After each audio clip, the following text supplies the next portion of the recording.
So what can you see? Yeah. See the title page. Cool. Okay, so yes, my name is Simon Browning. I work for West Country Rivers Trust as their lead, really.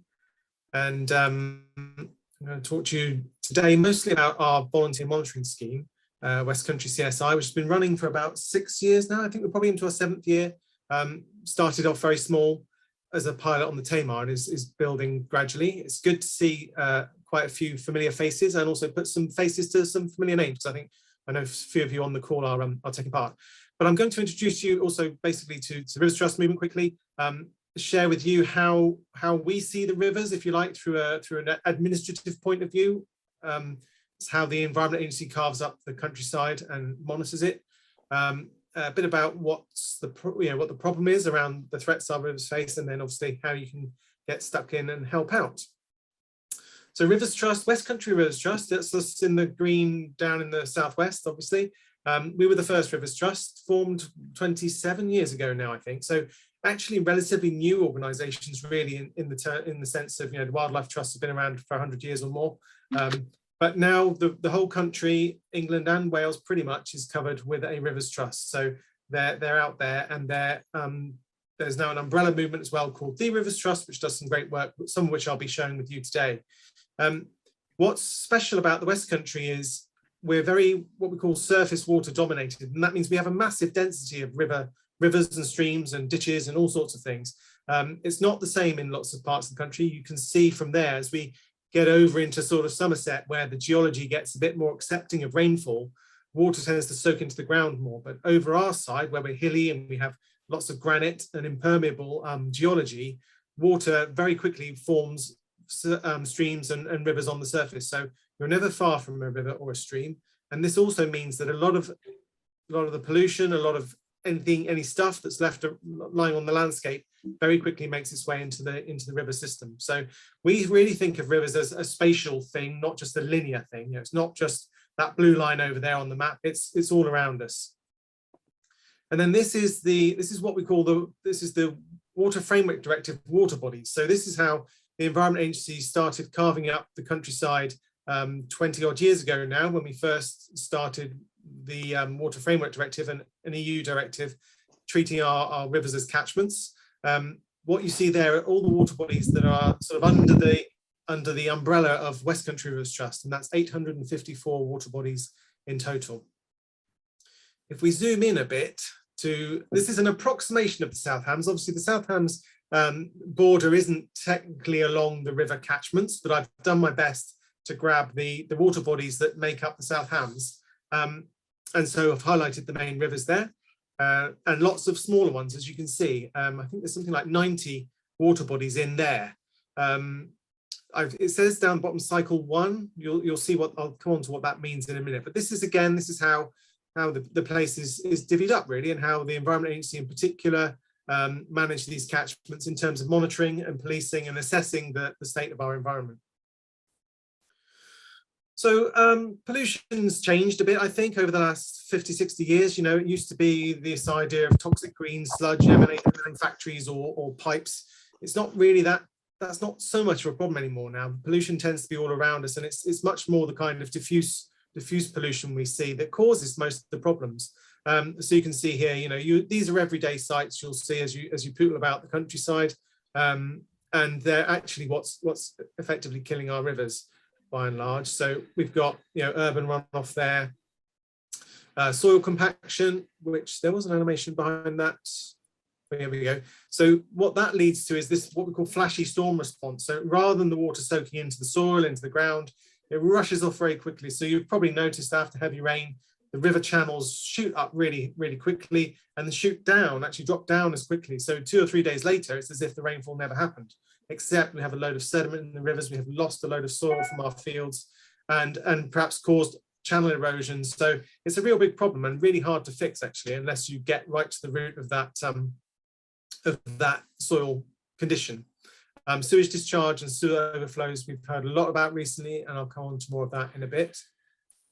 And then on the agricultural side as well, we've got slurry spreading. Obviously, lots of farmers have quite high intensive herds now, and they generate lots of waste. That sometimes means that there's an incentive, if you like, if they don't have enough storage, to get that waste out before it overflows. And that can mean sometimes spreading it in times and places that is not appropriate.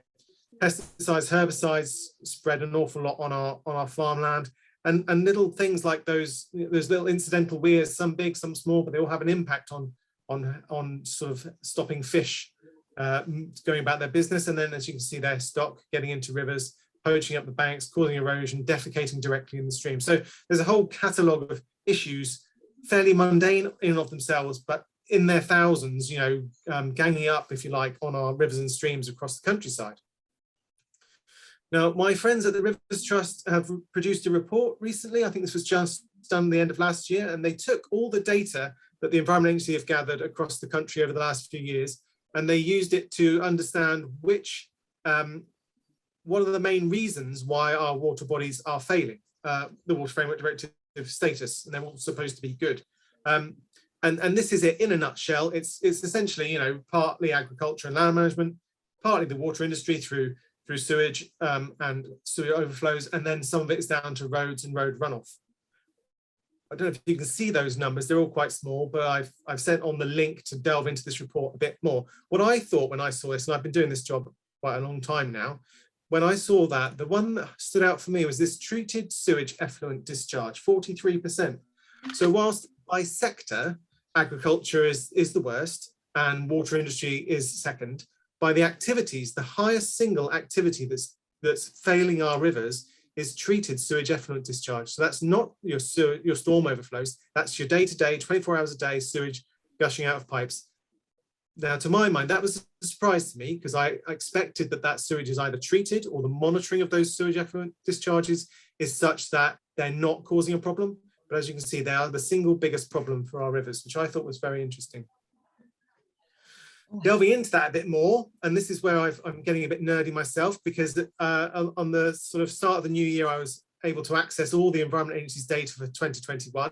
And I jumped in with both feet and started off with the compliance data around sewage, sewage monitoring, sewage overflows, sewage treatment works. And I found some data that tells me all about the sewage treatment works in Devon and Cornwall. The Environment Agency areas working on Devon and Cornwall, so it's easy to download that data. And I thought I'd share this with you because it surprised me really.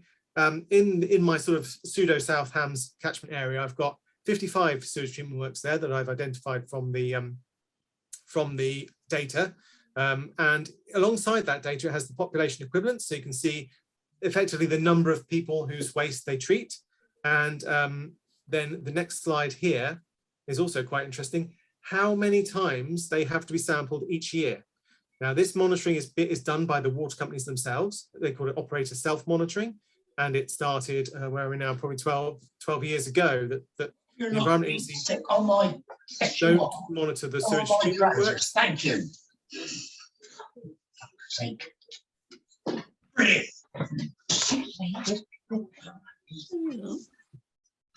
Okay, can you all hear me? Well, you can't say anything. I'll crack on. Yeah, that's bloody hell. So the number of times a year they have to be sampled surprised me at how little it is. So you can see the great big works over there at Torbay, which I think was 175,000 people. That's 24 times a year. But some of these works can be as little as 4 samples a year to check that they're complying with their discharge consents. And what's also a little bit of a worry, hate to kind of bring you all down here, but when if you take example there of Ivy Bridge, which I thought is right in the middle of the area and of being of interest, the tests that are conducted there are for those 12 samples comprised 11 ammonia tests, 23 for biological oxygen demand, which is a measure of the sort of the microbial activity in the sample, so how much oxygen it would consume if allowed into the water. 12 chemical oxygen demand tests, which is a similar sort of test, and 11 for suspended solids.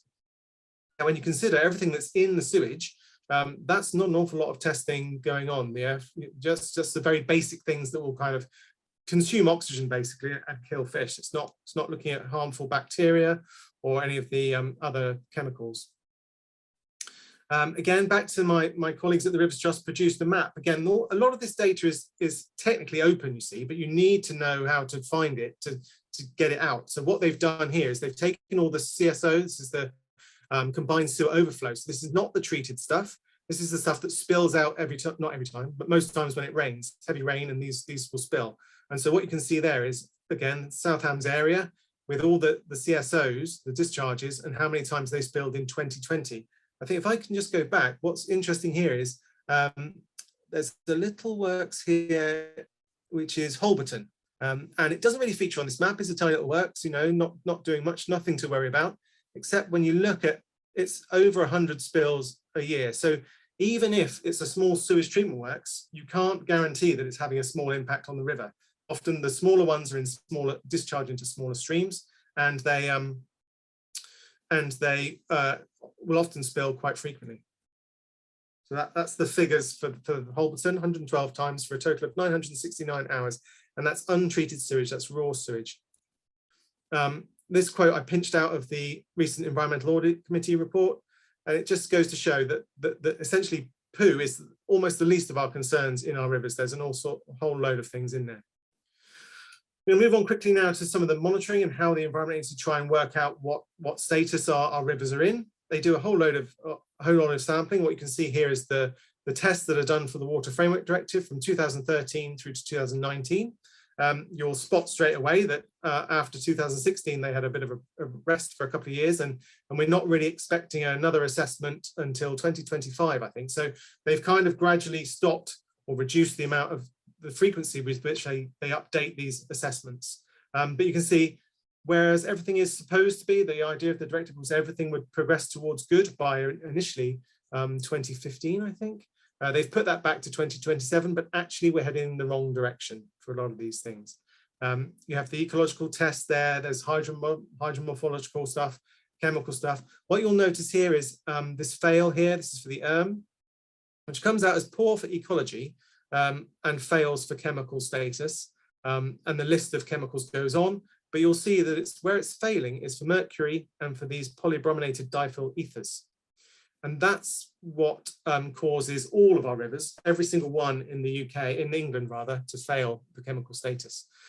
So this is what the picture looks like across the South Hams. You'll see that kind of grey bit around the edge. These are no longer assessed. So in 2014, the Environment Agency kind of disappeared, spirited away a lot of these small coastal catchments. So we're down already almost half the land area is not really assessed. And what is left in this state. So we've got some good for ecological status, quite a lot moderate, and one just the there coming out as poor. The chemical status picture, like I say, is 100% failure, and this is because they introduced tests a couple of years ago looking at these chemicals in the tissues of fish, essentially. So every river in the country has 2 higher levels of chemicals that are in the fish flesh, which is a bit of a worry. The other thing I've been looking at is the trend in monitoring, if you like. So back in 2000, which is essentially the high point of Environment Agency monitoring, when they were moving from one system to another, so they ran both for a little while, we had 860 tests conducted across this area at 78 different sites.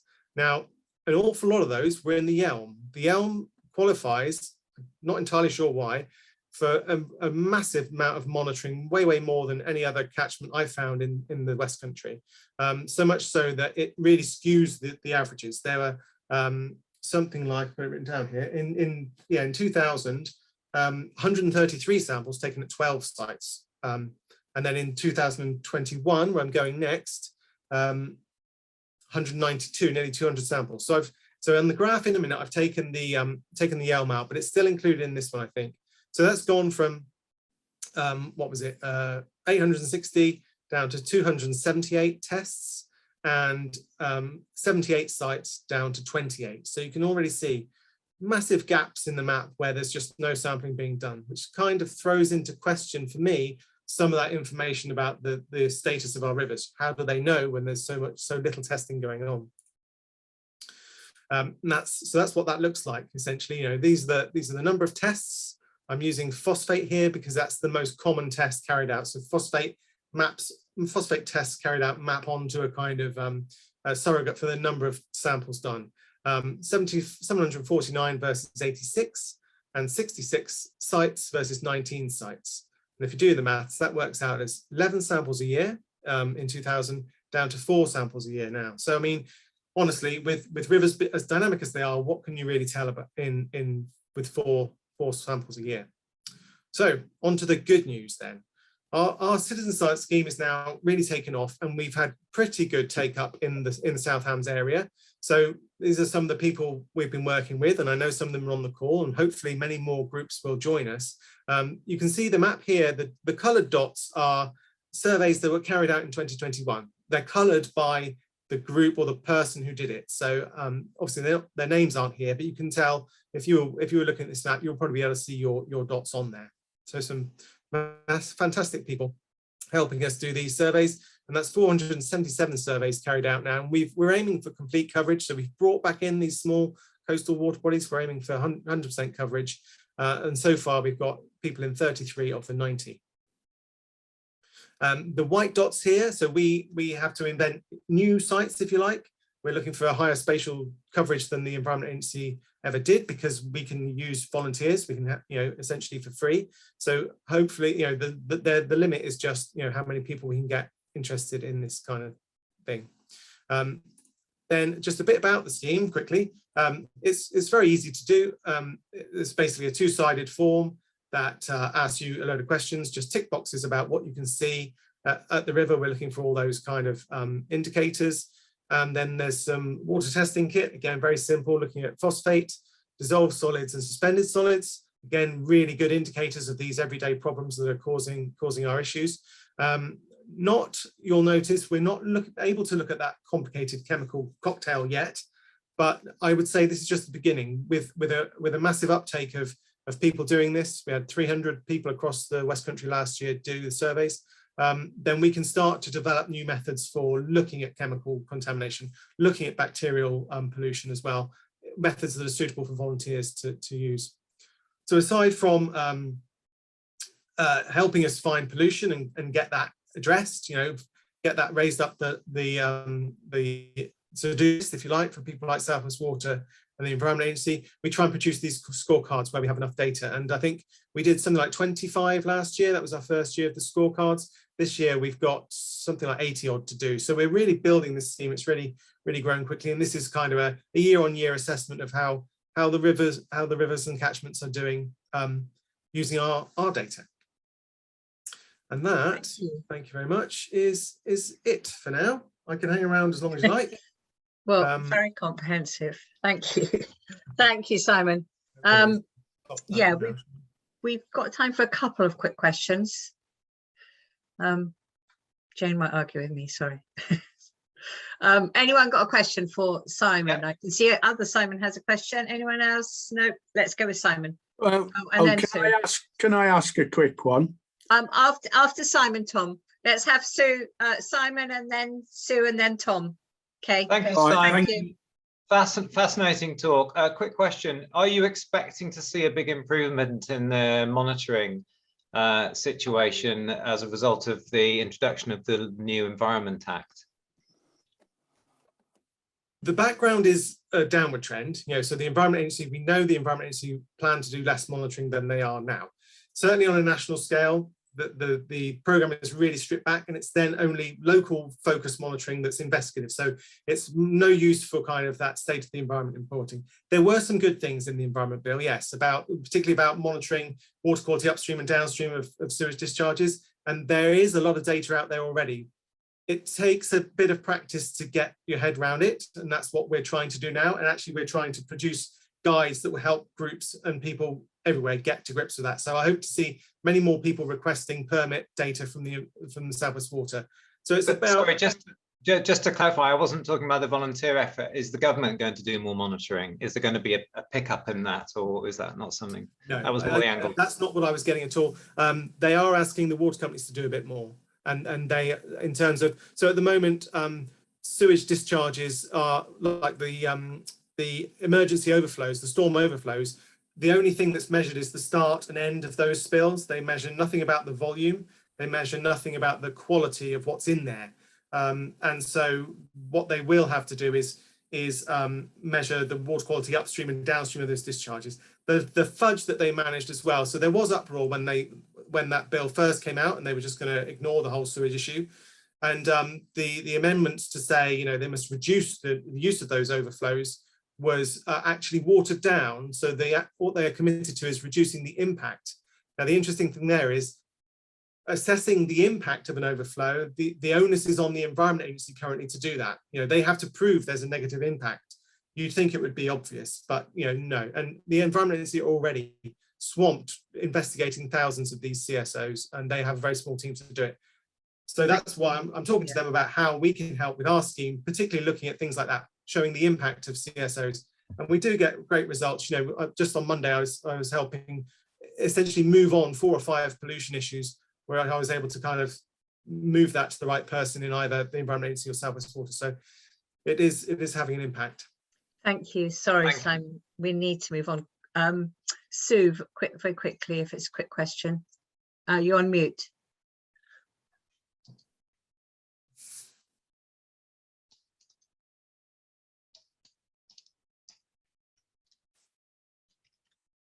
My question is, I saw on your map that the FSC our volunteers are monitoring the Gara, which is where I live. And how do I find out more about the status of the Gara and any particular problems? I'm heading up a project to try and reintroduce the water bowl to the Gara, so I'm really interested in finding out whether the level of pollution might impact their reintroduction. Yeah, well, I would say get in touch with us, and we can put you in touch with the people at Slapton Ley and the Gara, and then we can speak about that together. They've been doing the monitoring quite a long time, so they should have some interesting data and a really good picture of what the situation is. Brilliant, thank you. Thanks, Simon. And Tom, you have a quick question. Thank you. Yeah, I just wondered thoughts on rainwater harvesting, how much it might help reduce storm surges, and of course also it means we don't have to treat water in order to flush sloughs. Yeah, absolutely. And that's something, you know, I didn't really have time to touch on, but those individual actions around essentially helping to hold water in the landscape. So whether it's water butts, rainwater harvesting, you know, don't pave over your garden, any water that we can get into the ground reduces the amount rushing into the sewers, and that reduces the amount that will spill out and reduces the frequency at which those storm overflows will operate. Thank you.